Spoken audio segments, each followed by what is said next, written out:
रविंद्र भाटी ने पहली बार मोदी पर की बात। पहली बार ही कह दी चौंकाने वाली बात। भाटी समर्थक भी हो जाएंगे हैरान। रविंद्र भाटी बीजेपी छोड़ चुके हैं और निर्दलीय ही चुनाव में अपनी किस्मत आजमा रहे हैं। लेकिन क्या भाटी के दिल में अभी भी बीजेपी प्रेम जिंदा है? बीजेपी के लिए सॉफ्ट कॉर्नर है? ये सवाल उठ रहे हैं क्योंकि पार्टी छोड़ने के बाद पहली बार भाटी ने पीएम मोदी पर बात की है। उन्होंने ऐसी चौंकाने वाली बात की है कि भाटी समर्थक भी हैरान रह जाएंगे। चलिए आपको भी बताते हैं पूरी खबर के बारे में। 4 जून को रिजल्ट आ जाएगा। कहा जा रहा है कि राजस्थान में भाटी बीजेपी से एक सीट छीन लेंगे। इसी बीच मोदी पर भाटी का बयान आया है। रविंद्र भाटी ने पहली बार मोदी पर क्या कहा? बाड़मेर जैसलमेर लोकसभा सीट से निर्दलीय उम्मीदवार भाटी ने एबीपी न्यूज से खास बातचीत की।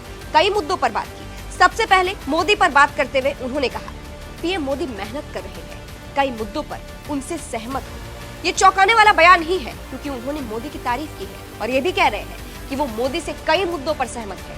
ये भाटी समर्थकों के लिए चौंकाने वाला बयान है क्योंकि भाटी सरकार के खिलाफ बोलते आए हैं, लेकिन इन्होंने मोदी की तारीफ कर दी है। इसलिए भी कहा जा रहा है कि क्या भाटी के दिल में बीजेपी के लिए सॉफ्ट कॉर्नर है? खैर, बस ये सवाल है, इस बयान के पीछे का मतलब भाटी ही जानते हैं। आगे भाटी ने केजरीवाल की भी तारीफ की और कहा, सीएम अरविंद केजरीवाल मेहनत करते हैं, संघर्ष करने वालों को हमेशा दुनिया याद रखती है। जेल जाकर आए हैं, उन्हें शुभकामनाएं देता हूँ। रविंद्र भाटी ने आगे कहा, मैंने कभी नहीं सोचा था कि 25 साल की उम्र में राजस्थान की सबसे बड़ी पंचायत का सदस्य बनने का मौका मिलेगा। सब कुछ भविष्य के गर्भ में है। मैंने निर्दलीय चुनाव लड़ा, जनता ने कहा कि चुनाव लड़ो। सीएम से मुलाकात पर उन्होंने कहा, वो सूबे के मुखिया है, हम विधायक हैं, हमारा संवाद चलता रहा है। जनता के लिए लड़ना ही हमारी विचारधारा है। भविष्य में बीजेपी के साथ जाने के सवाल पर भाटी ने कहा, वर्तमान में ऐसा कुछ नहीं है। जनता का जो आदेश रहेगा उस आदेश का पालन करेंगे। अपने लोगों के बीच में जाकर पूछेंगे कि क्या करना चाहिए, जो वो कहेंगे वैसा करेंगे। मैं निर्दलीय नहीं, सर्वदलीय हूं। आगे विरोधियों को जवाब देते हुए भाटी ने कहा, विधानसभा चुनाव में भी कहते थे कि किराए की भीड़ है, इस बार भी वही कह रहे हैं। यही भीड़ देश के सबसे बड़े पंचायत में हमें पहुंचाएगी।